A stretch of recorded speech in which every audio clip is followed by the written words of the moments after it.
Hello दोस्तों, मेरा नाम सुभाष कुमार है और आप देख रहे हैं 3D फिजिक्स। मेरे चैनल में आपका स्वागत है। और जैसा कि आप थंबनेल देखकर समझ गए होंगे कि आज का जो लेक्चर है वीडियो का वो किस पे। देखिए, अब हम आते हैं कि वर्क डन जो है का जो फार्मूला है वो क्या हो गया। वर्क का फार्मूला हो गया एफ एस कॉस थीटा। तो पहले हम थीटा के बारे में डिस्कस करेंगे कि थीटा पर ये किस तरह से निर्भर करता है। थीटा 0 होगा तो क्या होगा, थीटा अगर 90 होगा तो क्या होगा, थीटा अगर 180 हो जाए तो क्या होगा। तो सबसे पहले देखिए, हम यहाँ पे देखेंगे स्पेशल केस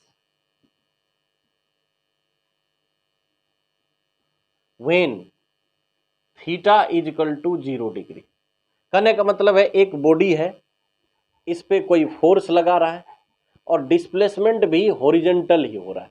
कहने का मतलब एक रेफरेंस में कोऑर्डिनेट बना लेते हैं, एक्स एक्सिस फोर्स इधर लग रहा है और डिस्प्लेसमेंट भी इधर ही हो रहा है, यानी डिस्प्लेसमेंट वेक्टर और फोर्स वेक्टर ऐसा है कि इन दोनों के बीच जो थीटा है वो 0 डिग्री है। क्लियर, आपको समझ में आ गया होगा।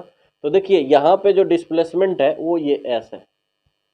अब इसका जो वर्क होगा वो क्या होगा, F vector dot S vector, और एफ एस क्या हो जाएगा, कॉस 0 डिग्री, कॉस थीटा लिखेंगे।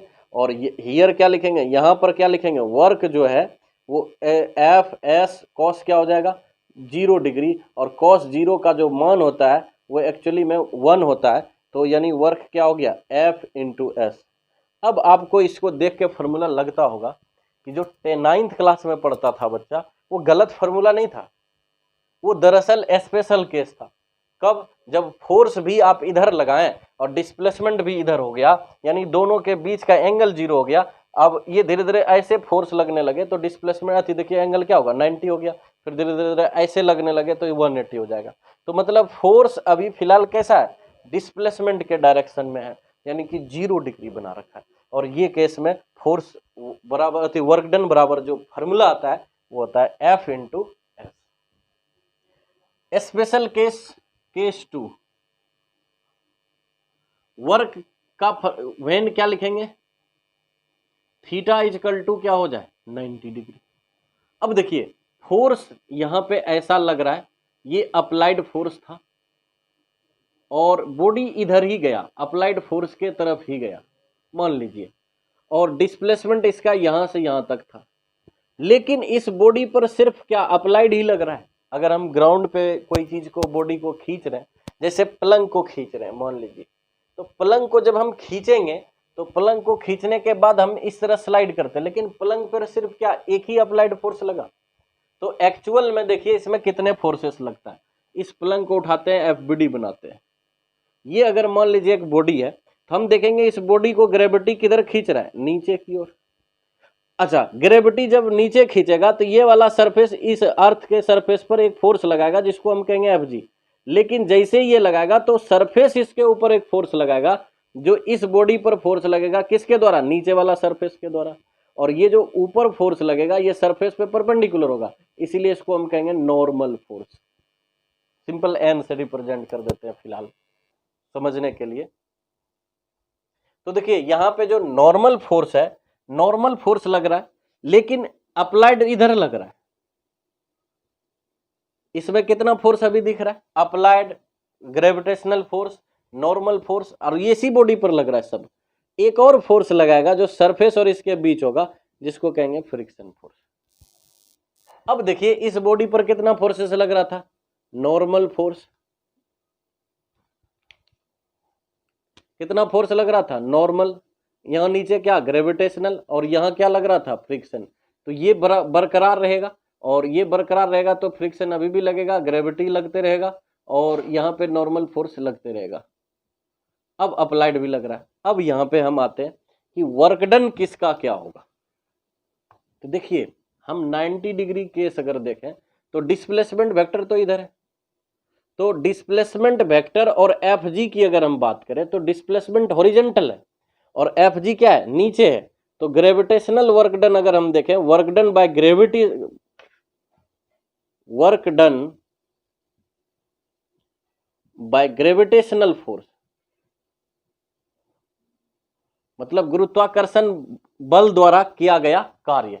तो यहां से यहां गया बॉडी, फोर्स लग रहा है नीचे की ओर, डिस्प्लेस भी हो रहा है। अब देखिए इसका वर्क हुआ क्या, एफ जी डॉट एस करेंगे तो यहाँ पे वर्क डन बराबर एफ जी इंटू एस तो लिखेंगे, कॉस कितना लिखेंगे, ये दोनों के बीच 90 डिग्री है, तो वर्क डन बराबर क्या हो गया, एफ जी, यानी जी जो लिखते हैं एफ जी, इसको ध्यान से देखिएगा, ये ग्रेविटेशनल फोर्स का नोटेशन दे रहे हैं कि ये फोर्स है लेकिन किसका है, ग्रेविटेशनल का, और उसका शॉर्ट फॉर्म जी लिख देते हैं इसलिए एफ जी, इसका कोई मतलब नहीं समझिएगा।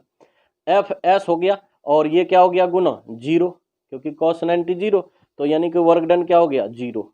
अब देखिए ये वर्क डन जीरो हो गया, फोर्स तो लग रहा है लेकिन वर्क डन क्या आ रहा है, जीरो आ रहा है। ये बड़े कॉन्सेप्ट कि कमाल का देता है कि फोर्स लगते हुए भी वर्क डन क्या हो रहा है, जीरो हो रहा है। तो अगर आप ऐसा काम करते हैं जिसमें आपका जो फोर्स है वो आपके डिस्प्लेसमेंट का परपेंडिकुलर हो जाए तो समझिए आपका वर्क डन भी जीरो हो जाएगा। कहने का मतलब ये भी है, कई स्टूडेंट्स क्या है, मेहनत तो बहुत करता है लेकिन उसका आउटपुट वर्क डन जो है वो बहुत जीरो हो जाता है। क्यों, क्योंकि उसका डायरेक्शन सही नहीं लग रहा था फोर्स का। समझ रहे हैं, विचार आपका सही ढंग से अगर नहीं लगेगा, खूब मेहनत कीजिएगा तो आपको कुछ मिलने वाला भी नहीं है। तो ये हमें ये सिखाता है कि अगर आप सही डायरेक्शन में अगर आप फोर्स लगाते हैं, आपकी अगर जो तरीका है वो सही डायरेक्शन का है तो कहीं ना कहीं आपको आउटपुट बढ़िया मिलेगा, वैल्यूएबल मिलेगा। और अगर आपका डायरेक्शन गलत है, खूब मेहनत कर रहे हैं, तो कहीं आपको स्टडी में कुछ नहीं मिलने वाला है। तो स्टडी भी ढंग का कीजिए जिसमें वर्क डन कुछ बने। इससे कुछ सीख लेना चाहिए लाइफ में स्टूडेंट को खास करके, कि हमारा फोर्स जो है या जो हमारा तरीका है वो एक डायरेक्टेड होना चाहिए इस डायरेक्शन में जिसमें कि डिस्प्लेसमेंट हो रहा है, तो ज्यादा वर्क मिलेगा ना। तो कहने का मतलब ये, थोड़ा सा दिमाग लगाइएगा, बाकी आप समझ रहे हैं कहना क्या चाह रहे हैं। देखिए अगर वर्क जो जीरो होता है, इसका कॉन्सेप्ट बड़ा कमाल का है। वर्क डन किसी भी चीज का जीरो होना वो किन किन चीजों पर डिपेंड करता है, हम इसी में थोड़ा सा और डिटेल अब चले जाते हैं। देखिए वर्क डन जीरो कब हो सकता है, क्योंकि अगर वर्क बराबर एफ एस कॉस क्या है, थीटा है। अगर ये एफ ही जीरो हो जाए, क्या हो जाए, इफ एफ जीरो हो जाए तो वर्क डन बराबर क्या हो जाएगा, जीरो गुना एस और गुना कॉस थीटा, कुछ हुआ कुछ भी हो तो ये क्या हो जाएगा, वर्क डन जीरो हो जाएगा। कहने का मतलब क्या है, तो फोर्स ही अगर जीरो हो जाए तो वर्क डन क्या हो जाएगा, जीरो हो जाएगा। ऐसा केस आपको इस चैप्टर में मिलने वाला है। देखेंगे कि जब हम किसी चार्ज सिस्टम में कि Q1 और यहाँ पे मान लीजिए Q1 और Q2 चार्ज और Q3 चार्ज को जब उठा के लाते हैं इन्फिनिटी से, तो जब फर्स्ट टाइम चार्ज लाते हैं यहाँ पे सिस्टम में इस जगह पर इस चार्ज को, और यहाँ से कोई फोर्स नहीं लगा रहा है, तो इस बॉडी को चार्ज को उठाकर यहाँ लाने में किसी भी एक्सटर्नल एजेंट को कोई फोर्स की जरूरत नहीं होगी, बस खाली एक बार स्लाइड कर देगा ये यहाँ पहुंच जाएगा। तो जब वो फोर्स लगाया ही नहीं तो उसका वर्क डन क्या होगा, जीरो हो जाएगा। मतलब क्या है कि यहाँ किसी फोर्स के प्रभाव में जब तक कोई बॉडी नहीं रहेगा तो एक्सटर्नल को लगाने की जरूरत क्यों पड़ेगा। मान लीजिए आप किसी बॉडी को यहाँ पे देखते हैं जमीन पर है, आपको ऊपर ले जाना है, तो आप एक्सटर्नल कब लगाते हैं, जब ग्रेविटी आपको खींचता है नीचे। अगर ये ग्रेविटी ही खत्म हो जाए, आप फ्री स्पेस में चले जाइए, तो आपको क्या नजर आएगा, ग्रेविटी नहीं, तो आपको फोर्स ऊपर ले जाने के लिए इसको क्या करना पड़ेगा, हल्का सा भी एकदम जीरो के थोड़ा सा ऊपर दीजिएगा, फोर्स टेंस टू जीरो रहेगा, तब भी ये मूव कर जाएगा। लेकिन अगर यहाँ पे कोई 5 न्यूटन से खींच रहा है नीचे, तो आप 4 न्यूटन देके इसको क्या स्लाइड कर पाइएगा, ऊपर ले जा पाइएगा, नहीं ले जा पाइएगा। आपको 5 न्यूटन से एकदम माइक्रोस्कोपिक हल्का सा भी जीरो दीजिएगा तो ये मूव करेगा ऊपर। तो कहने का मतलब क्या है, फोर्स जो एक्सटर्नल है वो डिपेंड करता है कि वो किसके अगेंस्ट में लगा रहा है। जिस फोर्स के अगेंस्ट लगा रहा है वो फोर्स कंजर्वेटिव भी हो सकता है, जैसा कि अभी हम पढ़े, और नहीं भी हो सकता है कंजर्वेटिव।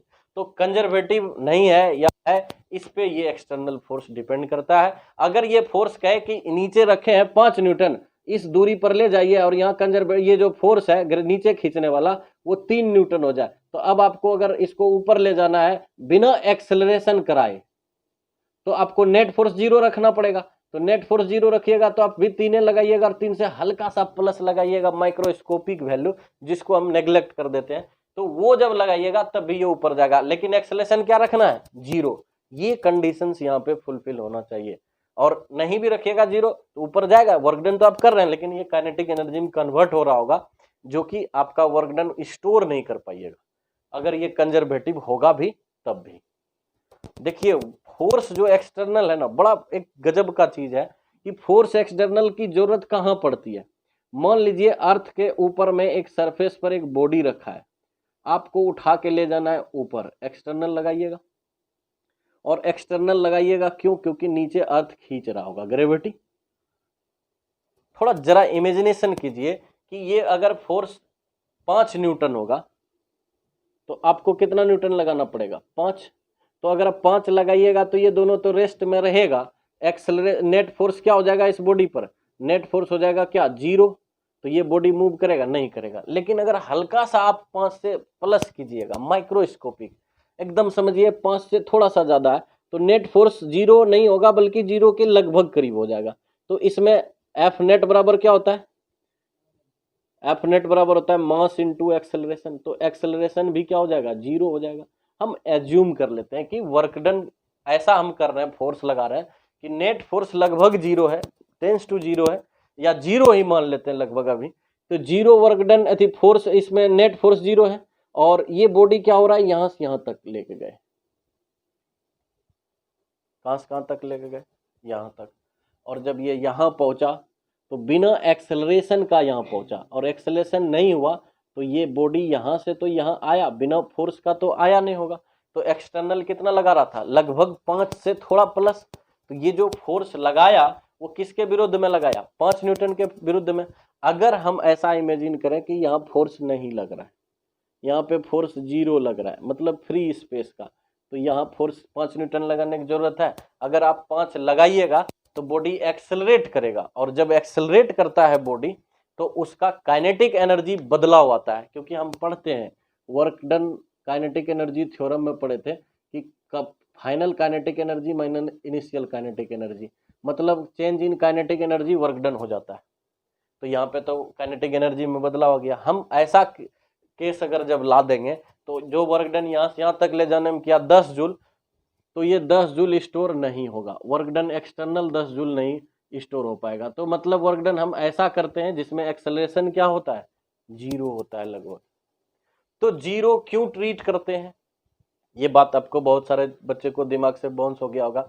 ये सब बातें हमने कहा कि ए 0 होना चाहिए, ऊपर 3 न्यूटन से ज़्यादा नहीं लगाएंगे क्योंकि एक्सेलरेट हो जाएगा तो प्रॉब्लम खड़ा हो जाएगा। ये सब बातें आपको आगे वीडियो में क्लियर होगा।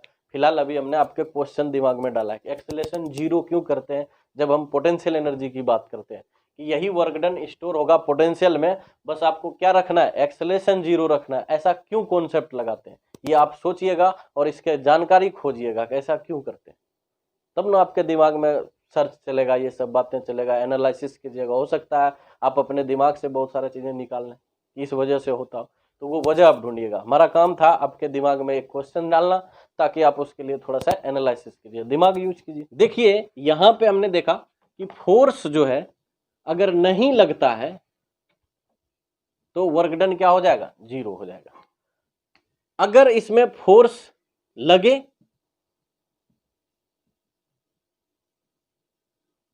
फोर्स लगे, मान लीजिए आपने दीवार को धक्का दे रहे हैं, इस तरह से धक्का दिए और दीवार नहीं हिला तो डिस्प्लेसमेंट ही 0 हो गया। और जब डिस्प्लेसमेंट 0 हो गया तो वर्क डन क्या हो जाएगा? 0 हो जाएगा। तो एक ऐसा केस भी है कि वर्क डन में कि या तो फोर्स नहीं लगाइए तब भी 0 होगा, और डिस्प्लेसमेंट भी 0 हो जाए फोर्स लगाने के बाद भी, तब भी वर्क डन क्या होगा? 0 हो जाएगा। एक तो थीटा क्या हो जाए? 90 हो जाए तब भी वर्क डन 0 होगा, यानी 3 केस। अब थीटा वाले पर कॉन्सेप्ट में एक एग्जाम्पल देखते हैं।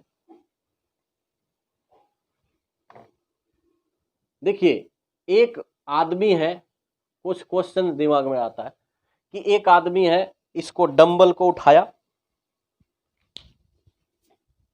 एक आदमी है इस डंबल को उठाया, तो जैसे ही नीचे से इसको ऊपर ले जाते हैं तो फोर्स हमने किधर लगाया? ऊपर। डिस्प्लेसमेंट भी किधर हुआ? ऊपर। तो वर्क डन तो हुआ, क्योंकि अगर हमने 1 फीट ही ऊपर उठाया तो ये वर्क डन हुआ। लेकिन जब हम इसको होल्ड करके रखते हैं, पकड़े हुए हैं, तो क्या हम फोर्स नहीं लगा रहे हैं? फोर्स तो लगा रहे हैं। किधर लगा रहे हैं? ऊपर। क्या डिस्प्लेसमेंट अब हो रहा है? तो नहीं। तो जब डिस्प्लेसमेंट नहीं होगा, फोर्स लगाते ही रहे ऊपर, तो वर्क डन हो रहा होगा क्या? नहीं हो रहा होगा। तो वर्क डन इस केस में भी 0 हो जाएगा जब एक आदमी कोई लिफ्ट करता है, किसी डंबल को उठा के रखता है और वो पकड़े रहता है, तो फोर्स तो लगा रहा होता है लेकिन उसका डिस्प्लेसमेंट नहीं होता है, इसलिए वर्क डन क्या हो जाता है? 0।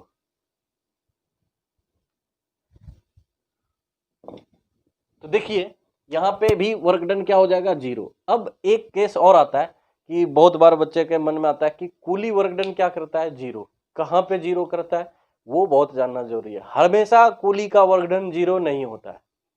अब देखिए कहां 0 हो जाता है।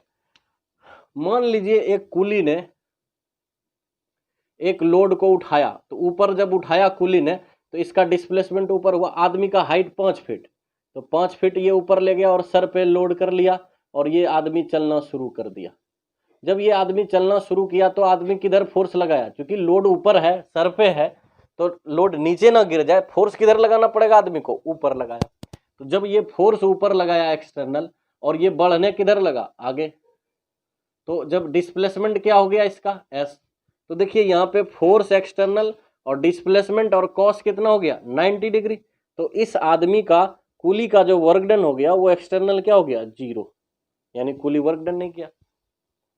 कूली ने पूरे उठाने से लेकर नीचे रखने तक क्या वर्क डन नहीं किया? ऐसा 0 नहीं हो सकता इसका टोटल वर्क डन। ये वर्क डन किया, लेकिन कहां पे किया? देखिए सिर्फ जब ये उठा रहा था और 5 फीट लोड ऊपर ले गया तो इसने वर्क डन किया, और ये पॉजिटिव वर्क डन किया नहीं, और वो वर्क डन इसका काम का था। लेकिन जब ये आगे बढ़ा तो ये बहुत दूर तक भी गया तो वर्क डन नहीं किया, वो वर्क डन इसका 0 है। तो जब ये डिस्प्लेसमेंट हॉरिजॉन्टल करता है, जब चलता है तो वर्क डन 0 होता है, लेकिन जब ये सर पे लोड उठाता है तो वर्क डन इसका 0 नहीं होता है। और जब ये नहीं होता है तो हम पैसे किस चीज का देते हैं? सर पे उठाने का या सर दूर ले जाने का? हम पैसा देते हैं दूरी के हिसाब से, कितना दूरी जाना है। तो असल फिजिक्स में अगर देखा जाए तो ये वर्क डन इसका कितना दूरी ले जाएंगे उसके हिसाब से ये पैसा अगर मांगता है तो उसका वर्क डन तो 0 है, फिर भी हम पैसे देते हैं। लेकिन असल में इसका वर्क डन कहाँ होता है? सिर्फ सर पे उठाने पर तो, और नीचे रखने वक्त। तो सर पे उठाने वक्त जो वर्क डन होता है, इस वर्क डन का हम पैसा जोड़ के नहीं देते इसको, हम कहते हैं दूरी के हिसाब से ले जाए तो वर्क डन होगा। लेकिन अगर यही आदमी वर्क डन किसी रेलवे प्लेटफॉर्म के सीढ़ी पर चढ़ जाए और ऊपर से पार करे, तो यहाँ से ये यहाँ लोड लेके अगर ये नीचे उतरता है तो ये भी नीचे उतरने में भी, ये यानी चढ़ने में भी वर्क डन करता है, ग्रेविटी के अगेंस्ट करता है, खर्च वर्क करता है, तो वो वर्क डन कम कर रहा है। कूली वर्क भी करता है और नहीं भी करता है। तो नहीं कहाँ पे करता है? जब ये हॉरिजॉन्टल मूव कर रहा है लोड को लेकर, और जब ये लोड को सर पे उठाता है तो वर्क डन ये करता है, 0 नहीं करता है ये वर्क डन। तो कहानी यही सिंपल है कि अगर आपको इतना सा देख के आपको समझ में आ गया होगा कि वर्क डन जो है इसका किस केस में होता है और किस केस में नहीं होता है। तो फिर पैसे किस बात का देते हैं? देखिए पैसे हम इसके मेहनत का देते हैं कि ये सामान को कैरी कर देता है। तो ये बोलचाल भाषा में है, फिजिक्स के भाषा में बस यही है।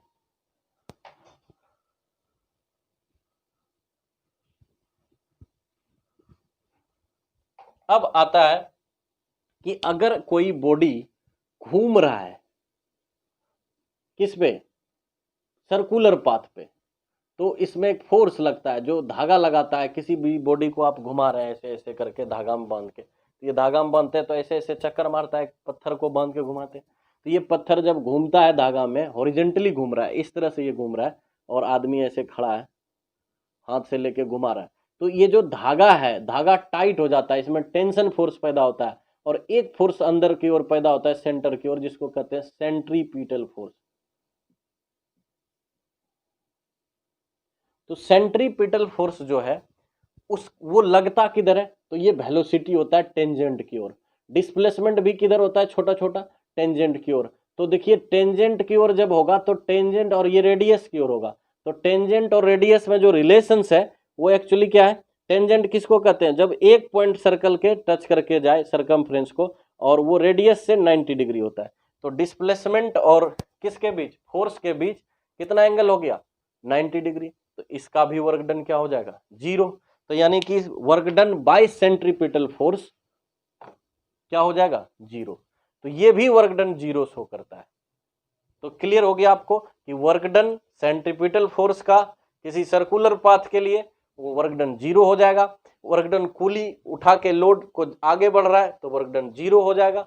वर्क डन 90 डिग्री होगा अगर एफ ऑफ डिस्प्लेसमेंट और फोर्स के बीच तो 0 हो जाएगा। तो ये हमने इतना केसेस पढ़ा। अब देखिए इसका जो लास्ट केस है वो ये है कि वर्क डन अगर यहां पे केस थर्ड आ जाए,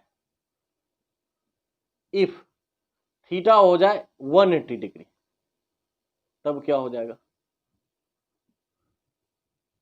तो 180 डिग्री हो जाएगा तो क्या हो जाएगा, आपको फोर्स लगाना है अप्लाइड लगाए और ये हॉरिजॉन्टल लगाए, अप्लाइड इधर भी लग रहा है अभी फिलहाल, और जो ये डिस्प्लेसमेंट है वो इधर दाहिना साइड हो रहा है, कितना हो रहा है एस हुआ,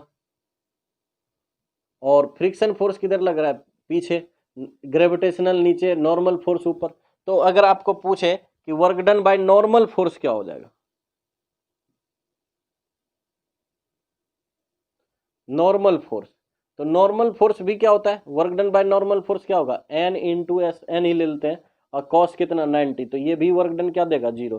तो work done by normal force भी क्या हो जाएगा 0 हो जाएगा। अब देखिए यहाँ पे फ्रिक्शन फोर्स का निकालते हैं, तो वर्क डन बाय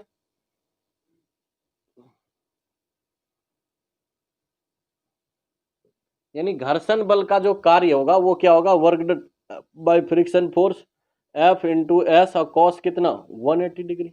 देखिए डिस्प्लेसमेंट इधर वेक्टर है, डिस्प्लेसमेंट अगर देखा जाए तो दायां साइड हो रहा है और फ्रिक्शन फोर्स किधर लग रहा है बायां, और ये दोनों के बीच का जो एंगल है वो क्या है 180 डिग्री है। मतलब डिस्प्लेसमेंट इधर और ये जो फ्रिक्शन फोर्स है वो बिल्कुल पीछे ऐसे लग रहा है, तो फ्रिक्शन इधर है डिस्प्लेसमेंट इधर है, तो दोनों के बीच का एंगल कितना है 180 डिग्री है। और जब ये 180 डिग्री है तो cos 180 का वैल्यू होता है -1, यानी work done by friction force F S minus हो गया है। कहने का मतलब है वर्क डन जो है वो नेगेटिव हो गया। तो जब ऐसा केसेस होगा तो वर्क डन नेगेटिव होगा, और वर्क डन नेगेटिव होगा तो ये कुछ ना कुछ बॉडी को इसके अगेंस्ट काम करना पड़ेगा, और यही अगेंस्ट काम हो सकता है कि वो स्टोर हो जाए और ना हो। स्टोर होगा तो ये फ्रिक्शन क्या होगा, यानी ये फोर्स कैसा होना चाहिए कंजर्वेटिव, और नॉन कंजर्वेटिव होगा तो ये स्टोर नहीं होगा। तो ये कंजर्वेटिव और नॉन कंजर्वेटिव से भी जुड़ा हुआ था। तो देखिए work done by a force हमने देखा कि कहीं कहीं 0 भी हो जाता है वर्क डन, और कहीं कहीं बिल्कुल ज्यादा होता है।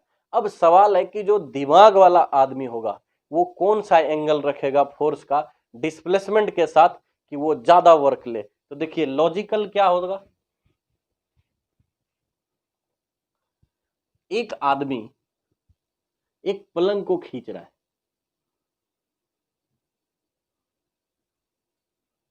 इस पलंग को कोई खींच रहा है ऐसे करके, लगाया 50 न्यूटन बल, और ये पलंग जाएगा उठ के कहां,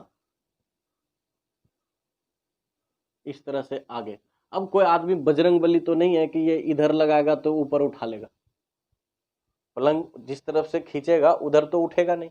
इसका मतलब क्या है, वो हॉरिजेंटली जाना है। तो पलंग को अगर ये 50 न्यूटन ले जाएगा, अब फोर्स लगाएगा और ये यहां से यहां तक स्लाइड करना है, कोई दिमाग वाला आदमी होगा तो वो कैसा लगाएगा, आपको पता है वो लगाएगा हॉरिजेंटल अप्लाइड फोर्स, और वो ले जाएगा ऐसे। तो वो जितना ये वर्क करेगा, मान लीजिए ये कितना किया 60 डिग्री एंगल पे ले गया और 10 मीटर तक स्लाइड किया, तो ये कितना वर्क किया, वर्क बराबर क्या हो गया 50 न्यूटन, बोलिए 10 मीटर और गुना कितना 60 डिग्री, तो cos 60 का मान कितना हो जाएगा, यानी कि 1/2 कट गया, ये कितना हुआ 25 वर्क डन, यानी 25 गुना 10, कहने का मतलब क्या है 25 250 जूल हो गया। अब आप सिंपल समझिए, इसका असली फोर्स के जगह पर क्या आया 25, तो मतलब उसने लगाया 50 तो और किया कितना 250 वर्क। अगर ये 10 मीटर ही स्लाइड करना है तो इसको फोर्स लगाने की कितना जरूरत है 25, तो ये 250 हो जाएगा। देखिए तो वर्क डन बराबर क्या होगा, एफ और एक एस एक तरफ है 0 है, तो यानी कि वर्क डन क्या हो जाएगा एफ एस कॉस क्या 0, तो यानी एफ एस हो गया, यानी वर्क डन बराबर क्या हो जाएगा 25 गुना 10, तो क्या हो जाएगा 250 जूल। तो देखिए 250 जो जूल हुआ, ये भी 250 जूल किया, वर्क तो दोनों सेम किया, लेकिन ताकत ज्यादा कौन लगाया, ये वाला। इसका मतलब इसको दिमाग नहीं था, इसको उतना लॉजिक नहीं है पता है कि असल में हम जो 50 लगा रहे हैं वो बेकार का है, वो 25 पे भी काम कर सकते थे उतना ही। अच्छा, वर्क जो है वो टाइम पर डिपेंड नहीं करता है। आपको 10 पेटी उठा के यहां से यहां रखना है तो आप 4 घंटे में कीजिए या 20 घंटे में कीजिए, कोई फर्क नहीं पड़ता है, वर्क तो बराबर ही करके जाइएगा। अगर कोई आदमी 10 मिनट में करके चला जाता है और कोई आदमी 1 घंटा लगाता है तो काम तो दोनों ने बराबर किया, टाइम भले अलग अलग लिया, तो टाइम पर वर्क का कोई डिपेंडेंस नहीं है। ऐसा नहीं कि टाइम पर डिपेंड करता है वर्क, नहीं। आप 4 घंटे में कीजिए, 2 घंटे में कीजिए, इससे आपकी शक्ति अलग हो जाएगी, पता चलेगा। जो 4 घंटे में करेगा वो थोड़ा सा कमजोर आदमी होगा, और जो 10 मिनट में करके चला गया 10 पेटी को इधर से उधर, वो ताकतवर होगा, वो शक्तिशाली होगा, उसकी पावर ज्यादा होगी, ये हो सकता है। तो पावर में भले टाइम फैक्टर यूज होता है, लेकिन वर्क खाली करना है, 10 पेटी को इस पार से उस पार देना है, तो 10 पेटी को ले जाना ही काम है। तो वो काम चाहे आप 4 घंटे में कीजिए या 1 घंटे में कीजिए, दोनों में किसी का फर्क नहीं होगा वर्क में। हाँ, वर्क आप किस तरह से कर रहे हैं फोर्स लगा के, उस पर डिपेंड करता है। तो देखिए, जो लॉजिकल आदमी होता है, जिसको साइंस का बारे में पता है, वो कौन कंडीशन से अप्लाई करेगा? ये तो मूर्ख ही आदमी ऐसा लगाएगा, ये तो दिमाग वाला लगाएगा। तो पढ़ने का यही एक एडवांटेज है कि घर में आपको अगर पलंग भी हटाना है ना, तो आपको थोड़ा सा मैकेनिक्स के बारे में पता होना चाहिए। तो देखिए, ये था वर्क का कॉन्सेप्ट। अब जो एक चीज बच गया है वो देखिए, अभी भी वर्क के कॉन्सेप्ट से बच गया है, क्योंकि ये वीडियो बहुत लेंदी हो जाएगा, इसलिए इसमें नहीं देंगे, क्या कि लास्ट तक आप देख नहीं पाइएगा, उतना पेशेंस नहीं होगा आपके पास। हम उसको अगला पार्ट में बनाएंगे, और वो वीडियो आपको काम क्या देगा पहले हम इसमें डिस्कस कर देते हैं। देखिए, ये सब चीजें आपने देखा। अगर कोई बॉडी पे 5 न्यूटन फोर्स लगाया यहाँ पे, देखिए आपके दिमाग में क्वेश्चंस डाल देते हैं जो कि अगला वीडियो में आपको जरूरत पड़ेगा। एक आपके दिमाग में क्वेश्चन डाल देते हैं जाते जाते, ताकि आप थोड़ा सा दिमाग लगाइए और सोचिए कि ये कैसे सॉल्व होगा। आपको दे दिए हमने फार्मूला, क्या क्या फार्मूला दिए हैं याद है? वर्क डन बराबर F इंटू एस, ये वाला दिए थे, और सटीक वाला दिए थे F डॉट एस, यानी work done F S cos 60 degree, sorry theta degree. ये हमने आपको वर्क डन का कॉन्सेप्ट दिया है। चलिए, इसी वर्क डन के कॉन्सेप्ट को आप लगाइए और इसको सॉल्व करने की कोशिश कीजिए, देखते हैं सॉल्व होता है या नहीं। मान लीजिए ये यहाँ पे थीटा है 60 डिग्री, यहाँ पे है 60 डिग्री। अब सवाल है, ये गया 12 मीटर, तो डिस्प्लेसमेंट आपका 12 मीटर है, 5 न्यूटन फोर्स है, यहाँ है 25 न्यूटन फोर्स। अब आपको निकालना है ए से बी तक ले जाने में वर्क कितना करना पड़ेगा, ए से बी तक ले जाने में वर्क कितना करना पड़ेगा। अब ये सॉल्व कीजिएगा। आप अगर इसमें जरा सा भी ये फार्मूला लगा देते हैं, वर्क ए से बी लगाएं, आपने बोला कि भाई फोर्स तो लगा दो इसमें 5 न्यूटन, नजर मारा अपने पीछे के साइड में, फोर्स 5 न्यूटन, 5 लिख दिया, डिस्प्लेसमेंट क्या हो गया 12 न्यूटन मीटर, और अब आपने लगाया थीटा कितना है, चलो cos 60 लगा देते हैं। तो इस हिसाब से आप देखिएगा तो वर्क डन ए बी बराबर क्या हो जाएगा, 60 गुना cos 60 का मान कितना, 1/2 यानी 30 जूल, यानी कि वर्क डन आपका क्या हो गया 30 जूल। फिर आपने जरा सा सोचा इसको 30 जूल अच्छा वर्क हुआ, ठीक है, जरा सा आपने इधर नजर मारा, देखा आपने 25 न्यूटन लगा हुआ है। फिर लगेगा अच्छा 25 का क्या करें, पहले तो सर ने बताया कि 5 इधर लेना है, 4 से ले लेना, हो गया। यहाँ तो 5 भी और यहाँ 25 है, आप क्या कीजिएगा 25 का। कहने का मतलब ये केस ऐसा कैसा हुआ होगा, ये केस ऐसा हुआ कि यहां से आदमी ने 5 न्यूटन लगाया, लेकिन यहां आते आते उसने 10 न्यूटन लगाना शुरू किया होगा, यहां आते आते 15 न्यूटन लगाना शुरू किया, यहां आते आते 20 न्यूटन लगाया, और यहां आते आते क्या हो गया 25 न्यूटन लगाया। लेकिन उसने क्या रखा, हॉरिजॉन्टल से एंगल समान रखा।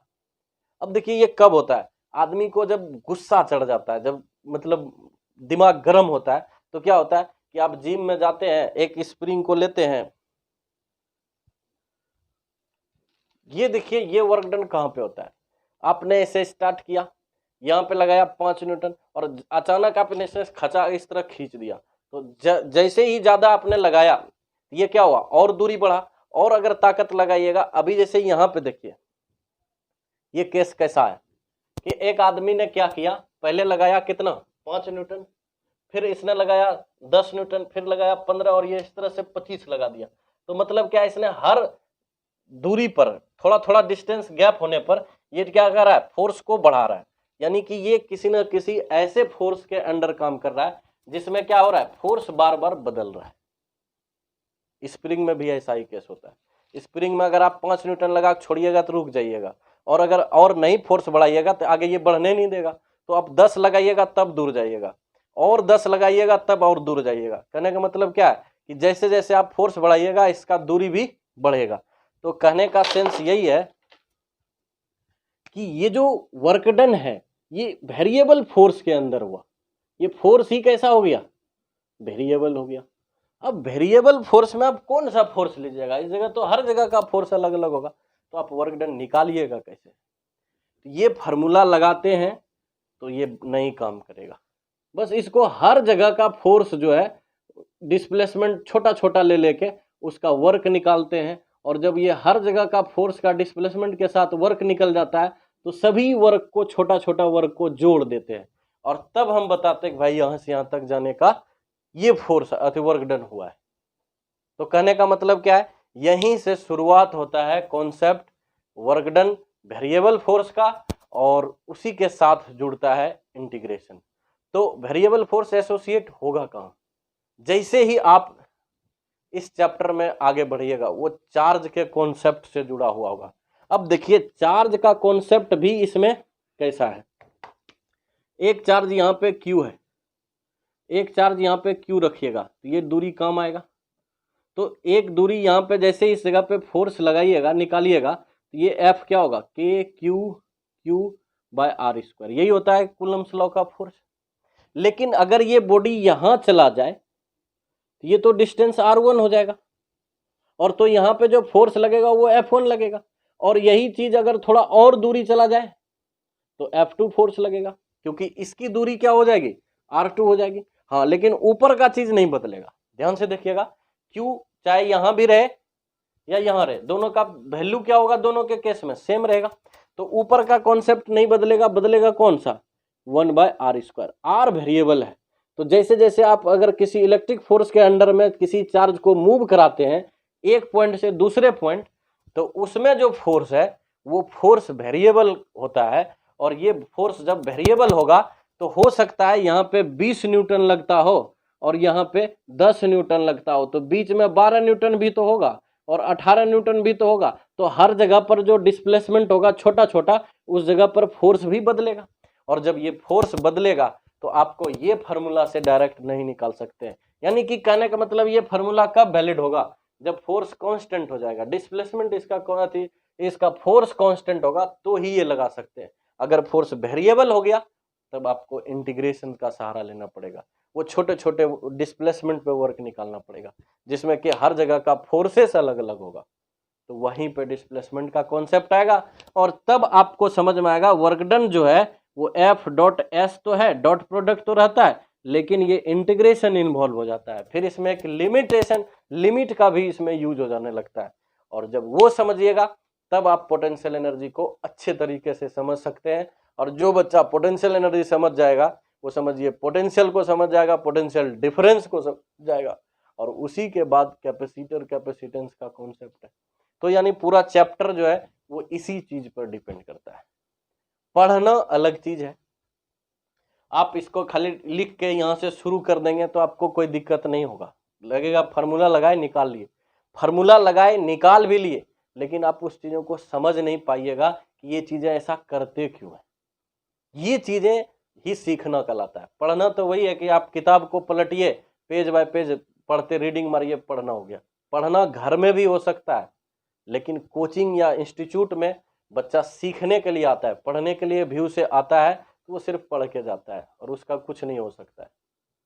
तो आप इंस्टीट्यूट या किसी टीचर से जब आप पढ़ते हैं तो वो एक्चुअली पढ़ना नहीं कहते हैं, उसको कहते हैं सीखना। आप सीखते हैं, और यही तरीका जिस बच्चे ने अपना लिया वो समझिए कि बहुत ही बेहतर हो सकता है, उसका माइंड लेवल बहुत अच्छा हो सकता है, वो किसी भी चीज को समझ जाएगा तो वो बहुत दिन तक याद रखेगा और वो किसी को समझा भी सकता है।